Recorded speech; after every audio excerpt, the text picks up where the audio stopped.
بسم الله الرحمن الرحيم بسم الله الرحمن الرحيم الحمد لله رب العالمين وبه نستعين على أمور الدنيا والدين والصلاة والسلام على أشرف الأنبياء والمرسلين وعلى آله وصحبه أجمعين أما بعد فيا عباد الله أوصيكم وإياي بتقوى الله فقد فاز المتقون. Alhamdulillah, sedang jemaah sekalian, pada malam tanggal 24 Rajab 24 Rajab 1440 Hijriah yang merupakan perdana kita insyaallah malam ini yang kaitan dengan pembahasan tentang fikih di kantor Forum Dakwah Perbatasan. Insyaallah kita akan mulai kajian perdana tentang fikih ini, kitab Al-Fiqhu Al-Muyassar, fikih ringkas, yang setelah kita coba-coba lihat-lihat di beberapa kitab sangat relevan kiranya kitab ini, karena pembahasan tidak terlalu mendalam, tidak terlalu rinci penjelasan jika itu ada terjadi perbedaan pendapat, langsung ke poin yang kuat mana gitu, serta setelah disebutkan hukum, penulis ini berusaha untuk terus membawakan dalil-dalil dari Al-Quran, Sunnah, dan perkataan para ulama. Juga kitab ini satu jilid tapi mencakup semua hal dari taharah sampai seterusnya. Insyaallah pada malam ini kita mulai membaca tentang tamhid, muqaddimah. Yang muqaddimah ini terdiri dari 5 pembahasan. Pertama, ta'riful fiqhi, pengertian fikih itu apa, masadiruhu, sumber fikih itu apa, maudhu'uhu, objek pembahasan fikih itu apa, lalu samaratuhu, faedah hasil dari mempelajari ilmu fikih, yang terakhir nanti insyaallah fadluhu, keutamaan mempelajari ilmu fikih. Kita coba tulis poin-poinnya, 5 poin: ta'rif, masadir, maudhu', samaratuhu, fadluhu.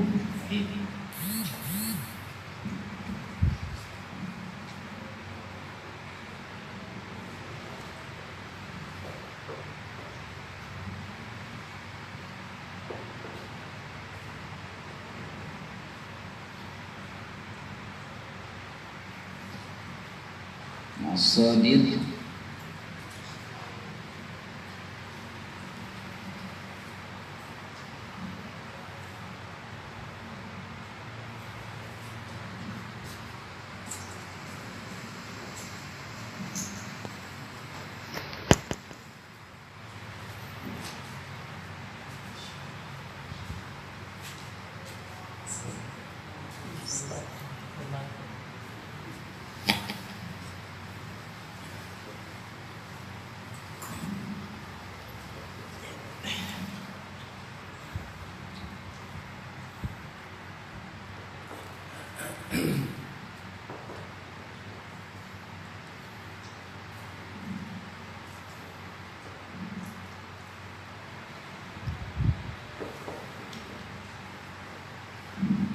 turun tulisannya. Nah, ta'rif artinya pengertian, pengertian fikih, definisi. Yang kedua, masadir, sumber ilmu fikih itu, sumbernya. Yang ketiga, maudhu'uhu, objek yang dibahas di ilmu fikih itu apa, objek kajian.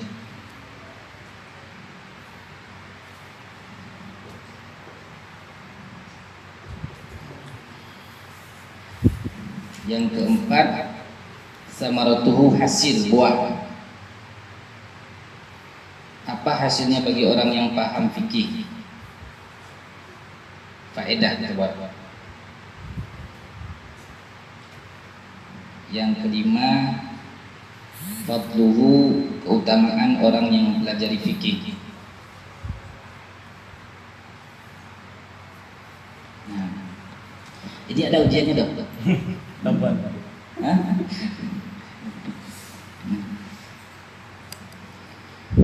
Kembali ke bahagian pertama, makna fiqhi lughatan wa istilahan. Pengertian fiqih, selalu kalau para ulama membahas satu masalah dalam kitab itu diawali dengan ta'rif, definisi. Mungkin di kedokteran juga begitu ya. Semua ilmu pembahasan itu sebelum kita masuk, kita mengenal dulu apa sebenarnya yang akan dibahas. Kalau kita belajar tentang tafsir misalkan, juga akan dibahas dari pengertian tafsir sebelum masuk ke lebih dalam.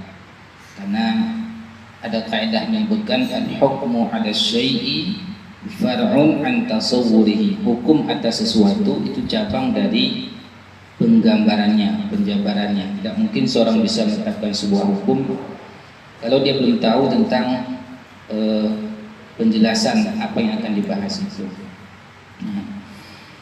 Yang pertama, makna fiqhi, pengertian fiqih. Fikih secara bahasa lughatan, etimologi, secara etimologi atau lughah, fikih itu artinya fahmun. Lughatan secara bahasa, fikih itu bermakna fahmun. Apa artinya fahmun? Pemahaman. Ketika kita mengatakan faqihtu kalamaka, saya paham ucapanmu, itu artinya fahimtu, saya mengerti, saya paham. Ketika kita paham ucapan seseorang, berarti kita faqih dalam ucapannya itu. Saya tidak faqih dalam ucapan, dalam bahasa dia, artinya saya tidak paham. Saya bukan termasuk orang yang paham dalam bahasa dia. Hal ini juga disampaikan oleh kaum Syu'aib ketika mereka mengatakan dalam surat Hud ayat 91, mereka para kaum Hud, kaum Syu'aib itu mengatakan ma nafqahu katsiran mimma taqulu. Kami enggak paham banyak apa yang kamu ucapkan. Nafqahu. Asal katanya faqiha yafqahu, nahnu nafqahu, ana afqahu, anta tafqahu. Ana la afqahu, saya tidak paham, saya tidak faqih. Anta la tafqahu, kamu tidak faqih, artinya tidak paham. Ini secara bahasa. Begitu juga dalam surat Al-Isra ayat 44, Allah Subhanahu wa taala sebutkan tentang semua tumbuh-tumbuhan itu bertasbih kepada Allah. Walakin la tafqahuna tasbihahum, akan tetapi kalian tidak mengerti tasbihnya.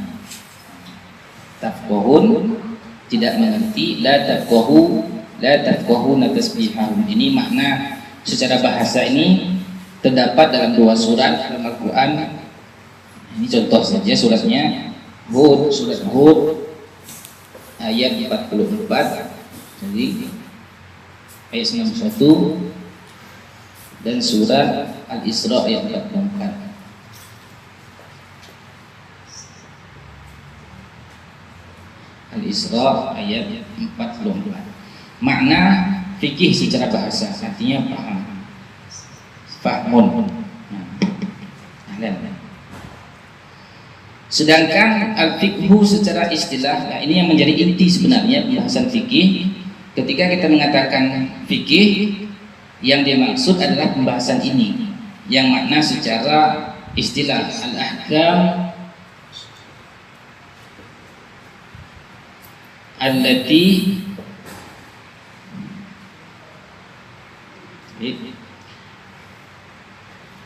al-ilmu bil ahkam, al-ilmu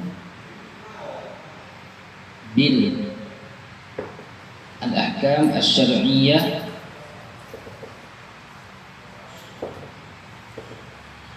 al-amaliyah al-muktasabah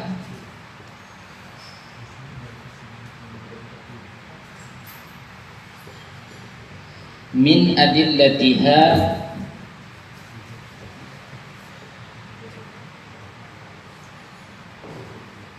at-tafsiliyah.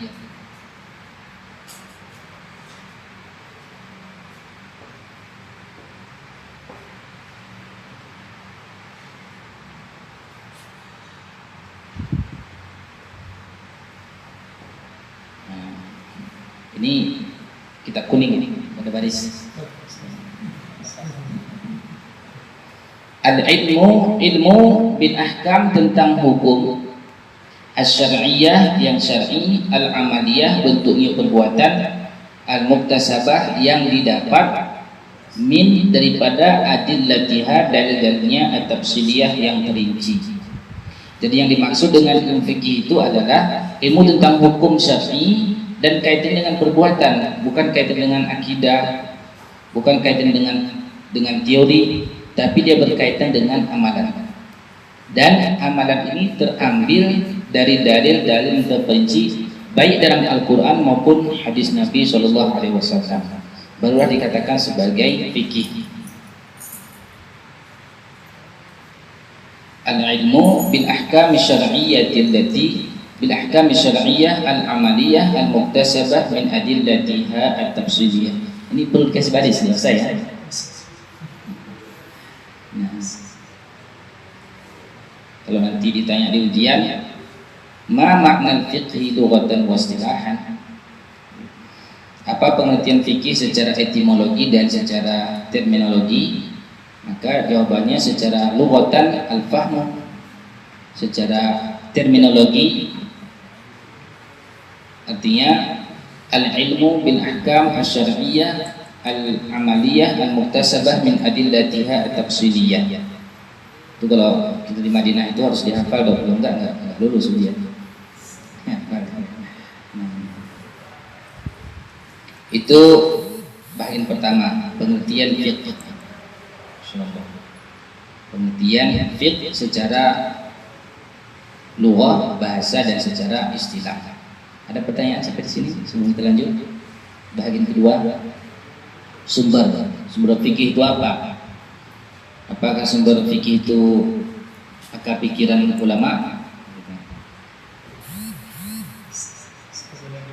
Nah, pengertian ya, pengertian tentang ini tadi al-ilmu. Ketika orang bertanya apa yang maksud dengan fikih, dia ilmu. Fikih itu ilmu. Tapi ilmunya dalam bentuk hukum, dan hukumnya kaitan dengan syar'i. Kalau hukum yang berkaitan dengan kedokteran tidak dianggap fikih. Ini pertama dia kaitan dengan hukum, pertama syaratnya dia hukum, yang kedua bentuknya syar'i. Maka kalau 2 tambah 2 sama dengan 4 itu bukan fikih, karena tidak ada kaitan dengan syar'i. Kalau ada seorang mengajarkan tentang bangunan, itu tidak dianggap fikih secara istilah. Ini kalau secara bahasa iya, orang yang paham sesuatu dia fakih secara bahasa. Tapi begitu masuk tentang istilah tadi, terminologi, maka tidak dikatakan dia sebagai ahli fikih kalau ilmunya itu hukum-hukumnya tidak berkaitan dengan syar'i. Syarat kedua dikatakan fikih itu, syarat ketiga dia bentuknya amalan. Maka kalau kita katakan Allah itu wujud, Allah itu punya nama dan sifat, tidak dimasukkan kata-kata fikih secara istilah, karena tidak ada kaitannya dengan amalan, dia keyakinan. Itu secara istilah. Kemudian al-muktasabah, ini syarat yang keempat, dia diambil dari dalil yang rinci. Misalkan sholat, apa hukumnya sholat wajib? Apa dalilnya? Wa aqimus sholat, dirikan sholat. Dengan adanya dalil terperinci tentang sholat, itu menunjukkan dia fikih secara syar'i, secara istilah terminologi. Nah, pertama, ilmunya berkaitan dengan hukum, dan hukumnya yang syar'i, bentuknya amalan, diambil dari dalil yang terperinci. Nanti kita hapus ini karena masuk ke bahasan yang lain.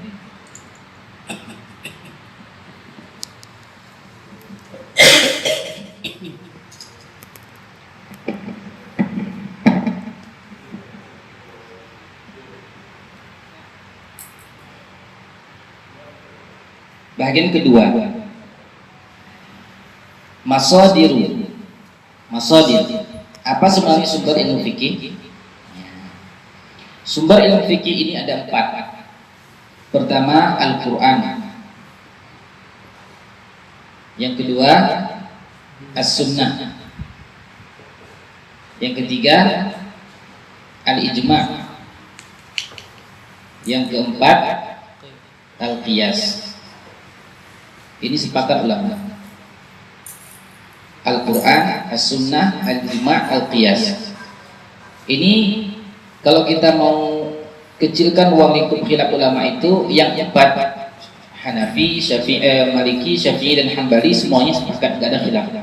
Kalau masih ada dalam Al-Quran, tidak akan beranjak ke Sunnah. Kalau tidak ada Al-Quran, baru lari ke Sunnah. Tidak ada juga dalam Sunnah, mereka cari ijma'nya, kesepakatannya para sahabat. Kalau tidak juga ada di ijma', maka kembali kepada qiyas. Nanti akan kita sebutkan contoh-contoh. Di dalam Al-Quran sendiri, nanti ulama itu sepakat ayatnya ada, tapi metode pemahamannya beda. Contoh, yang mana kita hapus nih? Bawah nih? Atas dah. Coba kita lihat surat, ada Al-Quran semuanya, boleh? Buka Al-Quran semuanya, surat Al-Ma'idah. Nah, ini harus kita buka-buka Quran ini. Surat Al-Ma'idah.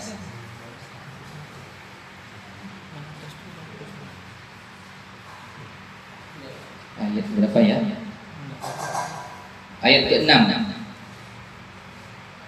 Surah Al-Ma'idah ayat ke-6. Fadhal satu orang bacakan arti. Ya, tentang wudhu.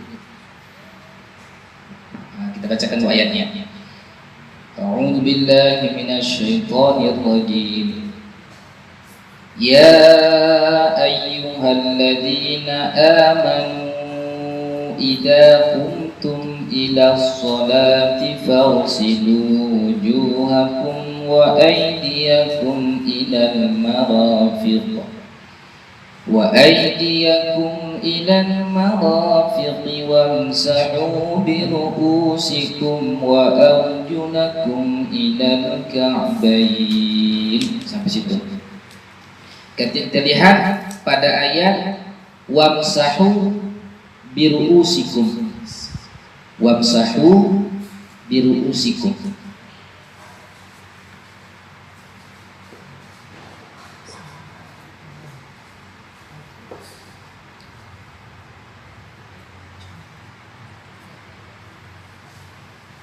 Biruusikum.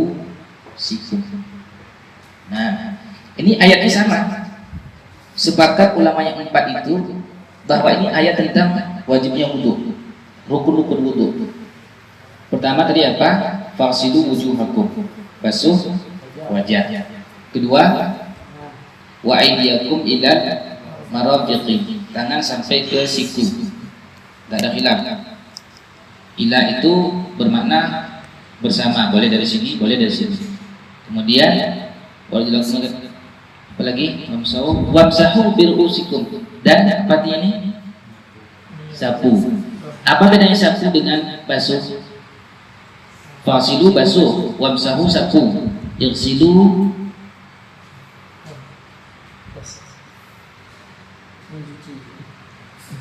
mencuci, membasuh, sama saudara kan sepupu itu basuh. Bedanya dengan sapu? Jumlah air. Jumlah air sedikit, sedangkan basuh jumlah air yang banyak. Di kepala basuh atau sapu? Sapu. Nanti silahkan.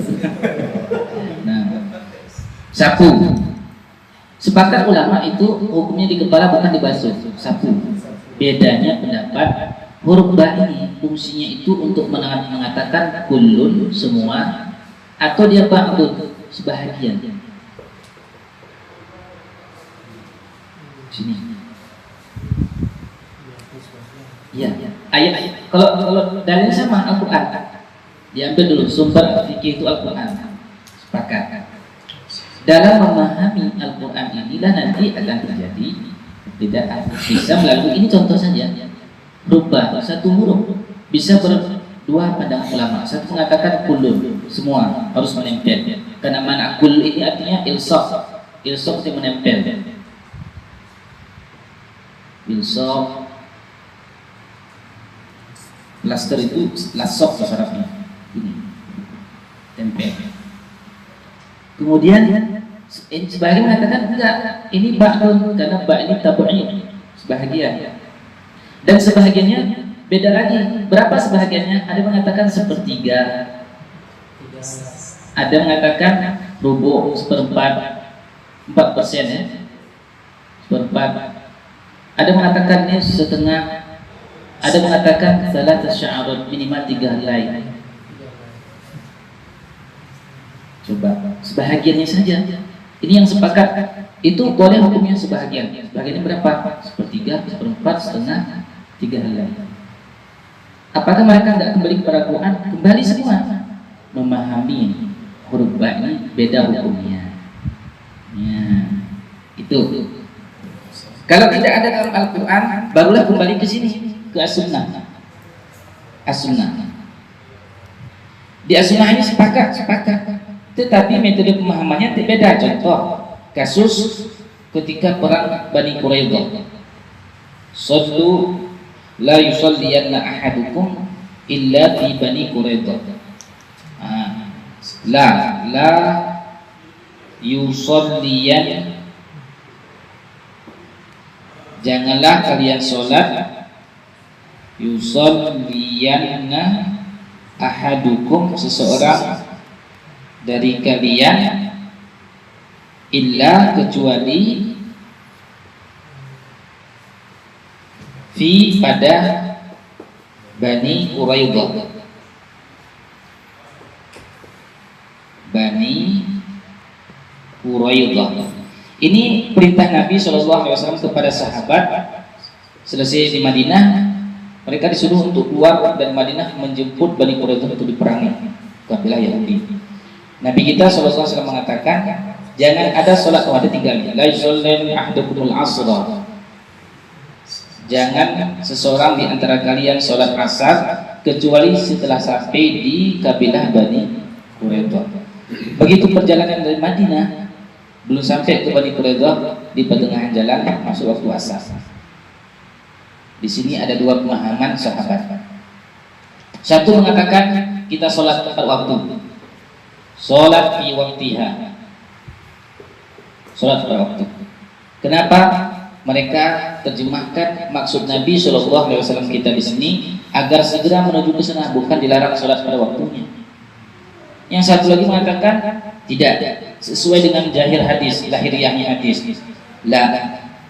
Tidak boleh kita sholat kecuali di Bani Quraidah walaupun waktu asar sudah lewat. Hadisnya sama? Bukan mereka para ulama fikih itu enggak keluar dari ini konteks ini. Al-Quran, hadis enggak keluar. Hanya saja metode pemahamannya. Sahabat pun begitu. Hadisnya sama, yang nyampaikan sama, waktu yang penyampaian sama, tapi pemahamannya bisa beda. Konteksnya luar biasa hadis ini. Fikih ini tidak ada dari otak para ulama keluar itu, dari ayat hadis. Metodenya nih, contoh lagi, tidak boleh salah seorang di antara kalian sholat asar kecuali di Bani Quraidah. Dipahami oleh kelompok pertama, maksud Nabi SAW adalah bergegas kita keluar, tapi nggak dilarang kita sholat tepat waktunya. Yang kedua, tidak, walaupun habis waktu nggak boleh kita sholat di sini, karena perintahnya setelah sampai di Bani Quraidah. Dan dua-dua tidak dicela oleh Nabi SAW. Walaupun yang dibenarkan oleh beliau yang ini, Kenapa? Karena ada ayatnya inna sholata kana 'alal mu'minina kitaban mawquta. Nah, itu contoh lain lagi dari hadis. Seorang sahabat bernama Abu Bakrah. Abu Bakrah ini ketika sholat Rasulullah SAW sedang sholat, dia belum masuk shaf. Begitu masih di luar shaf dia, luar shaf. Karena Rasulullah sedang rukuk, dia kejar Allahu Akbar sampai jalan dia menuju ke tempat shaf itu. Selesai sholat, baru disampaikan ya Rasulullah, saya lakukan begini-begini. Apa kata Rasulullah? Zadakallahu hirsan wa la ta'ud. Dalam satu riwayat, Zadakallahu hirsan wa la ta'ud. Semoga Allah tambah semangatmu saudara jemaah, tapi jangan diulangi. Kalimatnya simpel, jangan diulangi. La ta'ud.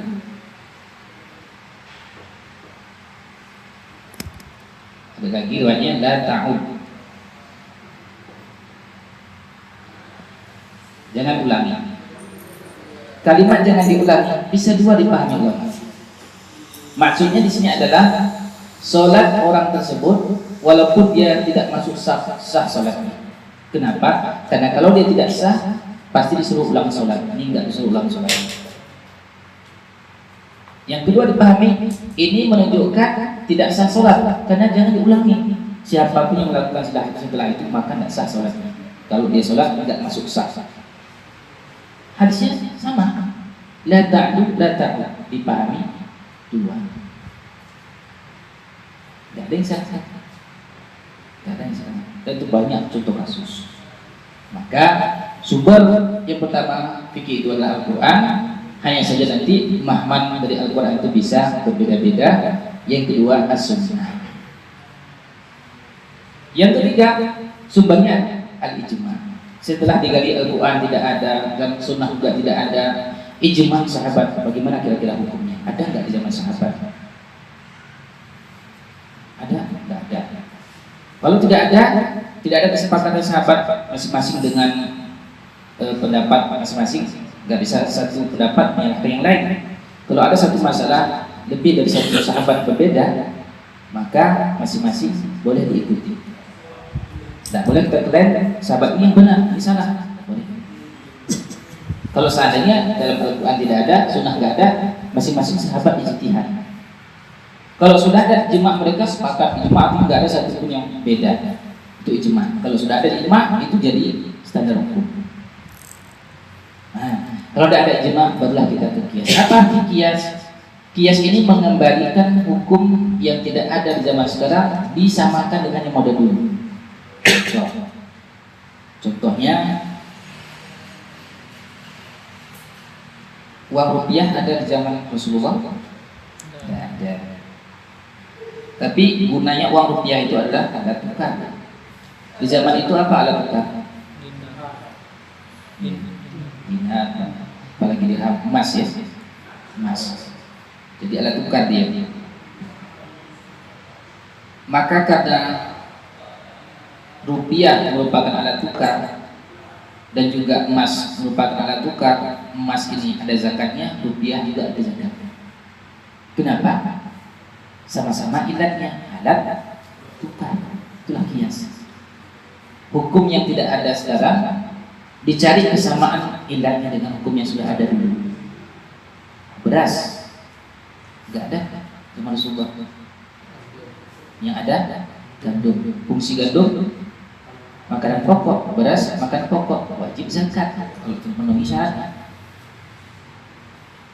Itulah qiyas. Mengembalikan, kalau bahasa Arabnya raddul far'i ilal asli li'illatin yajma'uha. Raddul far'i ilal asli. Yang mana kita hapus nih?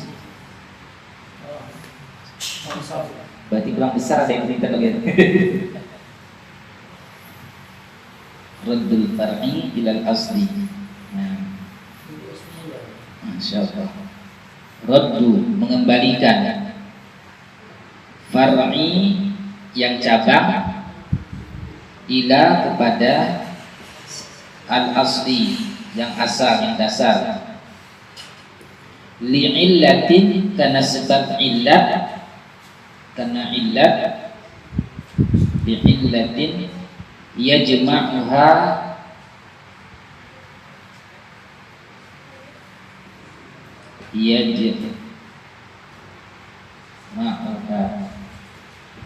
karena illat yang menggabungkan dan yang menggabungkan antara asal dengan fara'i, cabang. Ini radduannya mengembalikan, kembali. Al-far'i cabang yang tidak ada hukumnya, kontemporer. Ila ke al-asli dasar. Karena illat sebab, karena sebab yang menggabungkannya. Sebab ini menggabungkan antara cabang dengan dasar. Contoh lain apa kira-kira? Yang hari ini ada hari ini masalahnya tidak ada di zaman Rasulullah. Apa contohnya? Hah? Ganja. Ganja itu halal. Rokok aja lah boleh. Rokok ya. Rokok itu ada zaman Rasulullah. Rokok sekarang ini nggak ada. Hashish nggak ada gini. Rokok nggak ada hukumnya rokok dari zaman Rasulullah SAW. Yang ada sejenisnya apa? Sudah ada hukumnya. Khamar itu hukumnya haram. Kenapa diharamkan? Merusak. Rokok merusak kan? Ahli gimana rokok? Merusak. Jadi gak usah capek-capek cari, karena sama illatnya, sama hukumnya. Sama illatnya, sama hukumnya. Selesai. Apalagi itu lain. Ini untuk memudahkan kita kias ini. Kias itu mengembalikan hukum yang tidak ada kepada yang ada disebabkan satu illat yang sama. Bayi tabung kenapa? Juga ada salahnya. Apa hukumnya?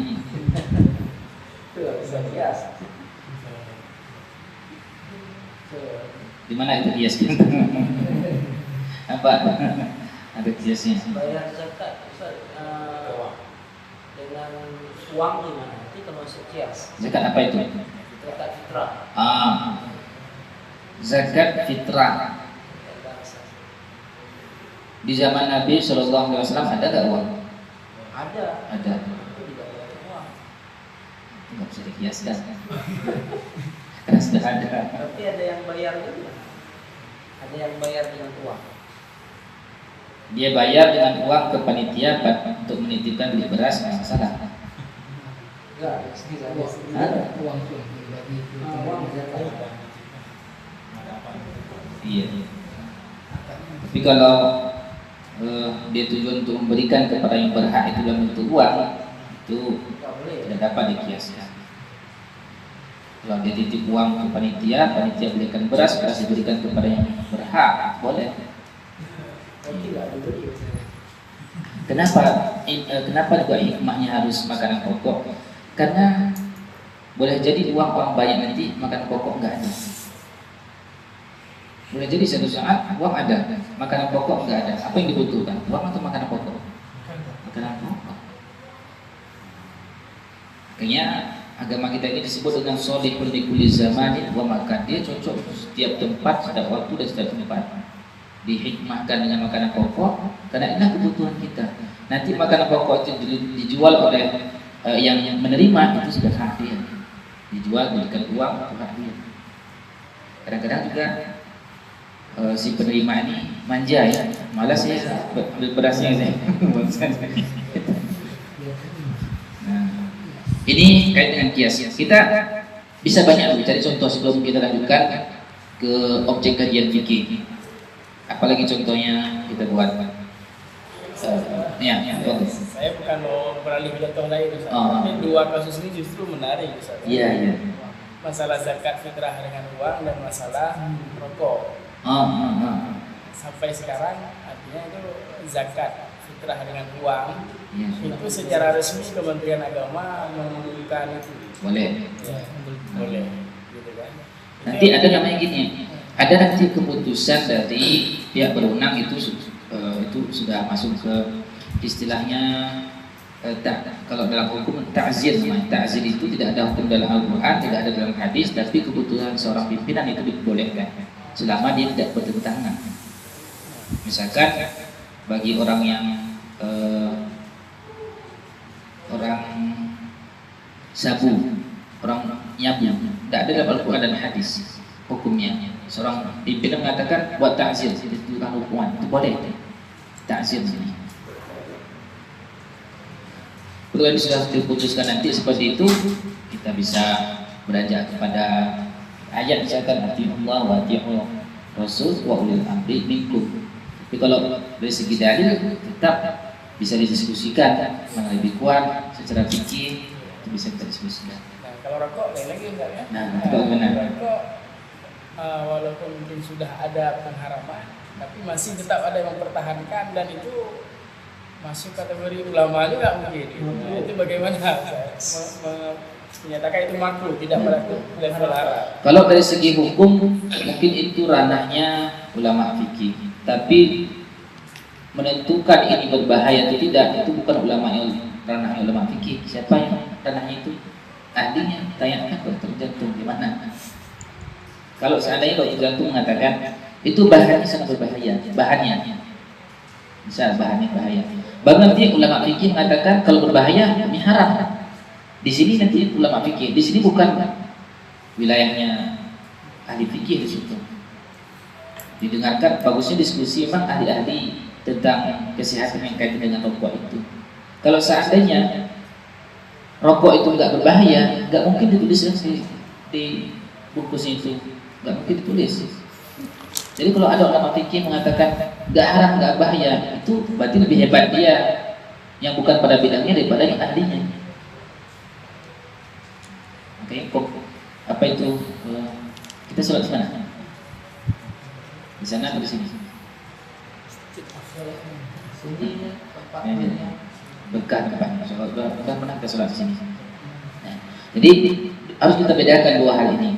Kalau bicara masalah rokok, bicara hukum atau bicara tentang bahan. Dan hukum dari ulama fikih tidak akan berani dia menentukan kalau dia tidak tahu bahannya.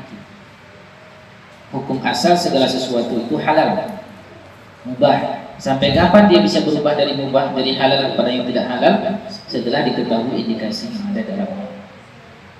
Kalau sudah ditulis jelas tadi rokok itu ini bahannya, rokok sampai sekarang sudah kasar lagi, rokok membunuh, masih ada orang mengatakan tidak haram, itu perlu diluruskan kan?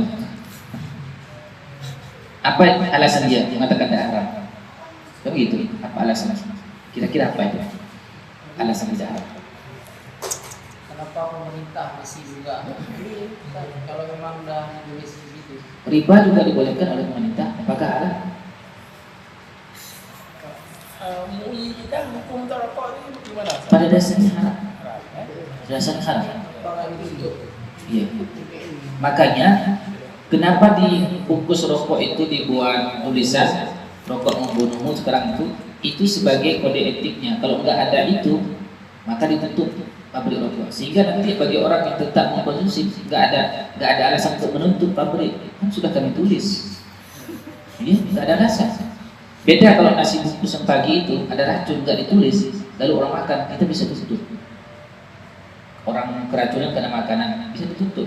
Kenapa nggak ada tulisnya? Kalau dia tulis makanan ini mengandung racun, lalu kita beli, nggak boleh tutup dokter. Oh. Iya. Itu kode etiknya. Setelah diskusi lama di MUI itu untuk menetapkan haram, akhirnya karena banyak pertimbangan ini biaya cukai dan seterusnya, oke, nggak masuk kategori haram, tapi buat kode etiknya dibungkus, dibuat dah. Makanya rokok semua harus ada tulisan. Dan itu rokok diberikan kepada orang yang buta huruf.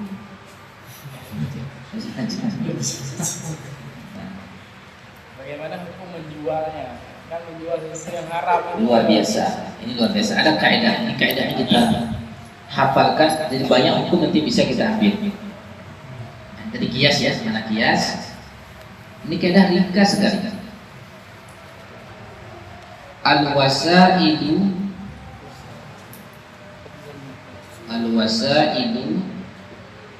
laha besar kita buat ni. Hukmu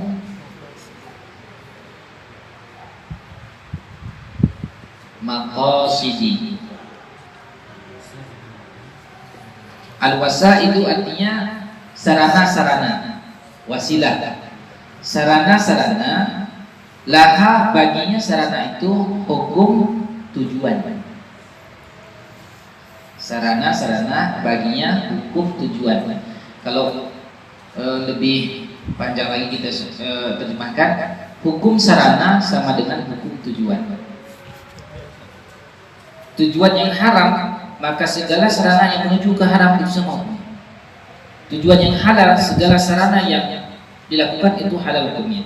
Ini pengajian kita ini mendapat pahala nggak? Pengajian kita ini, semua orang yang aktif untuk menjadi sebab terjadinya sarana pengajian itu sama pahalanya dengan orang yang memberikan pengajian dengan ilmu yang kita amalkan sama. Semua sarana itu, dari mikrofonnya, dari yang mengiklankan, semua. Contoh sederhana, ada sebuah rumah dipakai untuk sabu-sabu atau dipakai untuk teroris. Rumahnya disewakan dan pemilik rumah tahu, ditangkap orang yang ada di rumahnya sedang sabu-sabu untuk teroris, ditangkap. Kira-kira pemilik rumah yang tahu itu, yang menyediakan untuk itu, kena nggak? Kenapa kena? Dia nggak main. Dia sebagai sarana untuk menjaga tempat. Kena. Ini kaidahnya. Al-wasailu laha hukmul maqasid. Kalau rokok tadi jelas membunuh, kita sediakan juga, kita jualkan juga untuk orang membunuh diri. Ada orang sedang membunuh diri, dia mau ikat dirinya, dia gantung, kita jual tali. Pada awalnya dasarnya jual tali itu boleh. Begitu kita tahu dia ingin membunuh diri dengan menggantung diri, haram bagi kita menjual tali untuk dia. Tidak boleh. Begitu kita jual, kita tahu dia membunuh diri, kita jual juga, maka dosa dia membunuh diri dengan kita sebagai penjual sama-sama hukumnya sebagai sarana. Nah, kita nggak ikut membunuh, tapi kita kabarkan si fulan di sana. Kita tahu si A ini membunuh si B, kita nggak ikut. Ditanya mana si B di sana. Kita tahu dia membunuh itu, kita nggak membunuh, dosa dia dengan kita sama sarana. Kita tidak berwudu, tapi kita sediakan air untuk orang berwudu. Setiap orang pakai air itu berwudu, kita juga dapat pahala. Kita nggak baca Quran, kita sediakan Al-Quran. Setiap orang baca Al-Quran itu, kita sebagai sarana dapat juga semua pahala. Kita nggak puasa, kita nggak pernah kita kasih makan orang buka puasa. Apalagi buka puasanya dengan air yang dijual di dewan dakwah. Senia.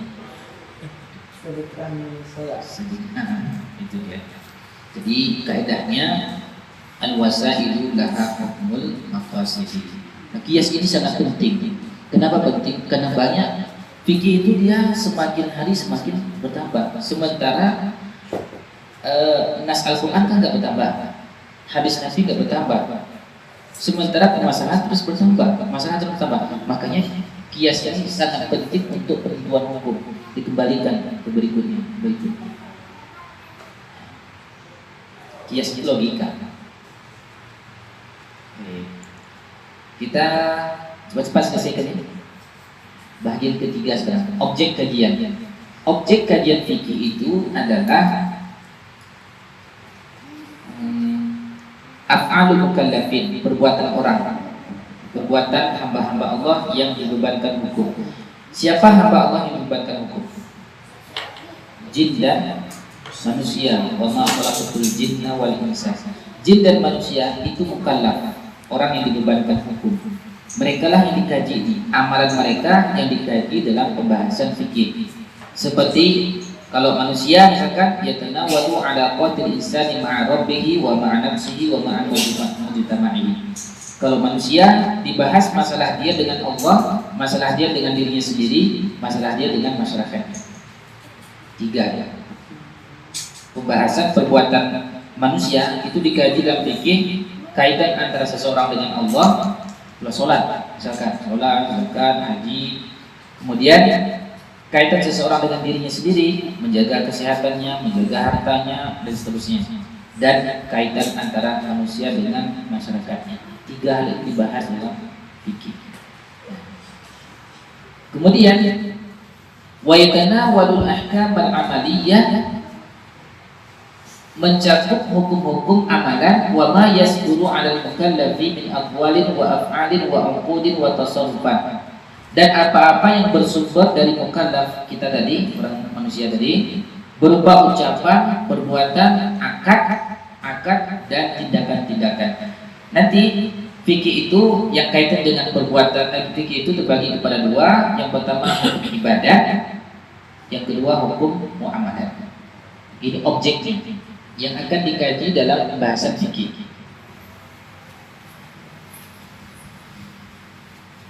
Mawdu'uhu, objek kajiannya.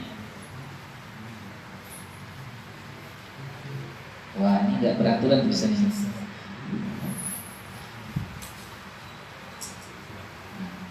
Objek kajiannya adalah pertama ahkam hukum ibadah, hukum-hukum ibadah. Yang kedua hukum muamalat.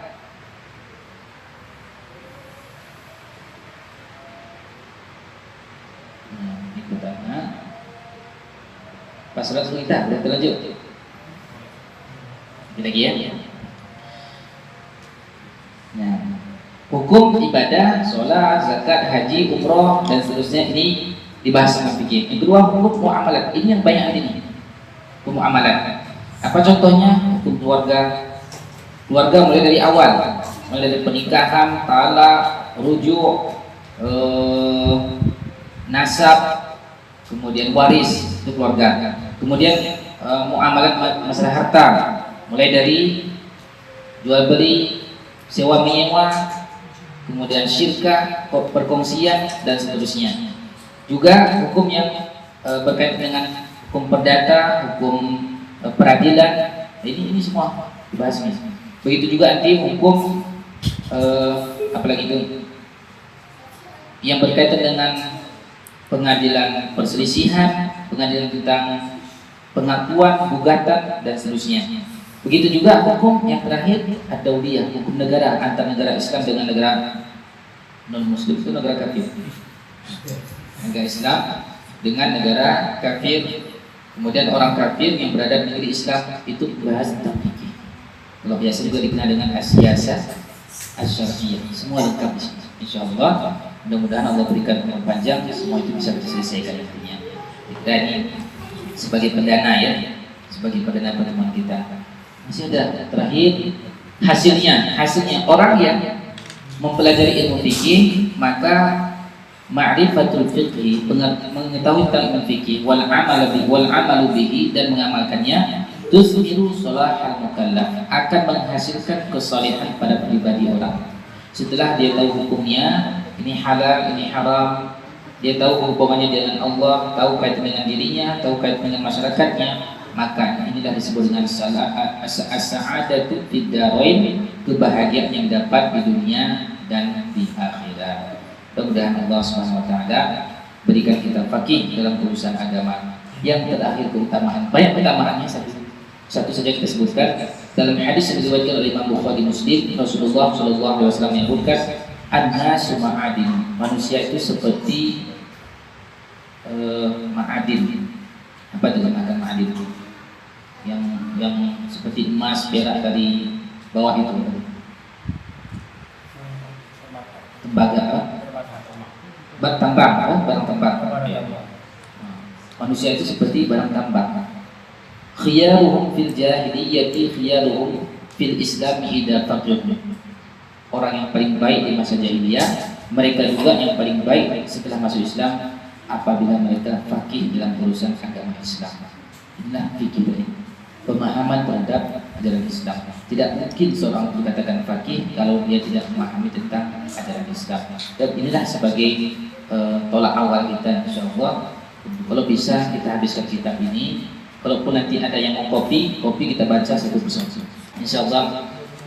Karena sukanya memang kita habiskan kitab supaya ada pegangan. Kalau cuma ceramah saja nanti nggak tahu alumni mana fikih muyassar, alhamdulillah. Nanti kita berikan ijazahnya. Subhanakallahumma bihamdika asyhadu an la ilaha illa anta astaghfiruka wa atubu ilaik. Assalamualaikum warahmatullahi wabarakatuh.